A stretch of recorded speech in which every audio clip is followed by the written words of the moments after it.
ስለ ቅዱሳን መላእክት፣ ስለ አራቱ ባህርያተ ሥጋ፣ ስለ ሰማያት አፈጣጠር በተከታታይ 3 ክፍሎች ለእናንተ አቅርበናል።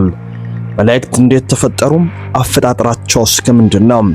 የአራቱ ባህርያተ ሥጋ መጠን ልካቸውስ እንደምንድነው? ሰማያት አስቀድሞ ከቅዱሳን መላእክት በፊት ለምን በዕለተ እሑድ ተፈጠሩ? እነዚህን ጥያቄዎች መለስ ብላችሁ እንድትከታተሉ እየጋበዝ ክፍል 4ቱን እነሆ ቀጣዩን እናስደምጣችኋለን። በስመ አብ ወወልድ ወመንፈስ ቅዱስ አሃዱ አምላክ አሜን። መረጃውን ሼር፣ ላይክ በማድረግ ተከታተሉን። ከዚህ በኋላ ሥላሴ መላእክትን ፈጥረው በሦስቱ ሰማያት አዘጋጅተው ትተው ድምፅ አጥፍተው ተሰወሯቸው። መላእክትም ተፈጥሯቸውን ፈጣሪያቸውን ተመራመሩ። ምን ብለው ተመራመሩ ቢሉ አንዱ አንዱን ዳሶ ሲያገኘው አንተ ምንድነህ? ከየትስ መጣ ይለዋል። እርሱም እኔስ አመጣጤ ከየት እንደሆነ አላውቅም እያሉ እርስ በእርሳቸው ይደናነቁ ጀመረ። ከዚህ በኋላ መላእክትን ምንም እንኳን ተፈጥሯቸውን ጨርሰው ባያውቁም ፈጣሪያቸውን መረመሩ። ምን ብለው መረመሩ? ምንስ አሉ? ማን ፈጠረን ወይንስ እርስ በርሳችን ተፈጣጠርን ብለው መመራመር ጀመሩ። ከዚህ በኋላ መላእክት ተፈጥሯቸውን ሲመረምሩ ሳጥናኤል ዙፋኑ ሹመቱ ከሁሉ በላይ ነበርና አሻቅቦ ቢያይ ድምፅ አጣም። አቆልቁሎም ቢያደምጥ ግን መላእክትን ፈጣሪያቸውን ሲመራመሩ ሰማቸው። እንዲህም አለ፣ ይህ ሕዝብ ፈጣሪውን አጥቶ ተጨንቋል። እኔ የፈጠርኋችሁ ብዬ ፈጣሪነቴን በእጄ ላድርግ ብሎ አሰበም። አስበውም አልቀረ እኔ የፈጠርኳችሁ ብሎ ተናገረ። መላእክትም አሻቅበው ቢያዩት ሰይፉና ሰይፋቸው ክንፉ እንደ ክንፋቸው ሆኖ አዩትና አንተማ እንደኛ ያለ አይደለህምን? እንደምን ፈጠርኳችሁ ትለናለህ አሉት። ሳጥናኤልም እንዲህ አላቸው፣ እናንት ምቀኞች ተመቅኝታችሁብኝ ነው እንጂ ከእናንተ በላይ ስታዩኝ እንደምን አልፈጠርከንም ትሉኛላችሁ። ይልቅስ እኔ ነኝና ፈጣሪያችሁ እመኑብኝ፣ ስገዱልኝ አላቸው። መላእክትም አዋቂዎች ናቸውና በቦታ ከፍታማ ከሆነ በኢዮር ያለውን በራማ ያሉትን ብትፈጥር በራማ ያለነው በኤረር ያሉትን ባልፈጠር ነበርን? አንተስ እንደምን ፈጠርኳችሁ ትለናለህ? አይሆንም አሉት። ሳጥናኤልም እናንት ምቀኞች ፈጣሪያችሁ ነኝ እመኑብኝ፣ ስገዱልኝ አላቸው። መላእክትም ምቀኞች አይደሉምና በል ከሆነልንማ ፈጣሪ በፍጥረቱ ይታወቃልና እኛ እያየን እንግዳ ፍጥረት ፈጥራ አሳየን አሉት።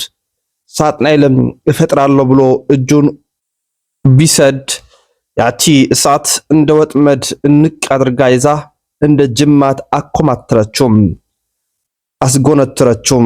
ሳጥናኤልም መፍጠር አልቻለምና ሐሰቱ ታወቀም። ሐሰት የተባለ ሁሉ ከሳጥናኤል ተገኝቷል። ለዚያም ነው በመጽሐፈ ሄኖክም አስቀድሞ ኋላም በዮሐንስ የተቀመጠው እናንት ከአባታችሁ ከዲያብሎስ ናችሁ፣ የአባታችሁንም ምኞት ልታደርጉ ትወዳላችሁ። እርሱ ከመጀመሪያ ነፍሰ ገዳይ ነበረ፣ እውነትም በእርሱ ስለሌለ በእውነት አልቆመም። ሐሰትን ሲናገር ከራሱ ይናገራል፣ ሐሰተኛ የሐሰትም አባት ነውና ሲል ማስቀመጡ ይታወሳል። ከዚህ በኋላ እግዚአብሔር ይህን ሐሳዊ መሲህ ስቶ ሳያስታቸው ክዶም ሳያስክዳቸው ብሎ በዙፋኑ ላይ ሆኖ ቢንቀሳቀስ 7ቱ ሰማያት ተንቀጠቀጡ፣ ተነዋወጡ፣ ለመናድ፣ ለመሰበር፣ ለመፍረስ ደረሱ። ከዚህ በኋላ ዛሬ በዛፍ ቅጠል ላይ የሰፈሩ አዕዋፍና ንቦች አውሎ ንፋስ በተነሳባቸው ጊዜ እንደሚጨነቁ እንደሚጠበቡም ሁሉ መላእክትም መሸሻ መዳረሻ አጡ። ከዚህ በኋላ ዛሬ መልካም ጎልማሳ ጦር ሲፈታ ድል ሲመታ አይቶ አይዞህ በያለህበት ቁም ብሎ ጦሩን እንዲያጸና እንዲያረጋጋ ሁሉም ቅዱስ ገብርኤልም በመላእክት ሽብር ሲጸናባቸው ባየ ጊዜ አይዟችሁ ፈጣሪያችን ፈጥሮ አይጥለንምና እስክናገኘው እስክናቀው ድረስ በያለንበት እንቁም ብሎ አረጋጋቸው አጸናቸውም። መላእክትም የቅዱስ ገብርኤልን ቃል ሰምተው በያሉበት ጸንተው ቆመዋል። ከዚህ በኋላ መላእክት በዚህ ድንጋጤ ሳሉ ሥላሴ ገና በአርምሞ ነበሩ። ከዚያ ድረስ የ12 ሰዓተ ሌሊት ስነ ፍጥረት ነው። እነሆ በዕለተ እሁድ ወደ ተፈጠሩት ወደ ቀጣይ ፍጥረታት እናመራለን። እግዚአብሔር እሁድ ጠዋት ከቀኑ በመጀመሪያው ሰዓት ብርሃን ይሁን ብሎ ቢያዝ በምስራቅ በኩል ብርሃን ተፈጠረ። ከዚህ በኋላ መንፈስ ቅዱስ ሰማይን መላእክትን እንደ እንቁላል በክንፉ አቅፎ እቅፍ አድርጎ ያዛቸው። መንፈስ ቅዱስ መላእክትን እንደ እንቁላል በክንፉ አቅፎ እቅፍ አድርጎ ይዞ በግሩም ቃል ጠየቃቸው። ምን ብለው ጠየቃቸው ቢሉም ይህ ሁሉ ሰማይ የእኔ ነው፣ ከቤቴ ማን አገባችሁ? ከወዴትስ መጣችሁ አላቸው።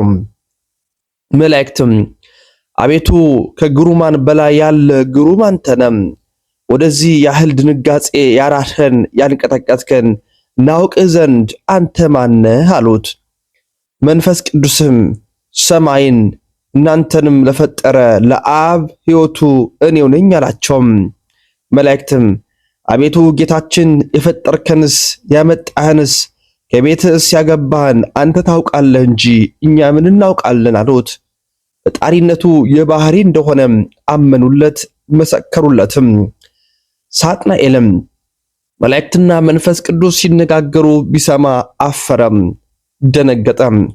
ወዲያውም ያ በምስራቅ የተፈጠረው ብርሃን እንደ ምንጭ እየፈሰሰ እንደ ጎርፍ እየጎረፈም ደርሶ አጥለቀለቃቸው፣ ዋጣቸው።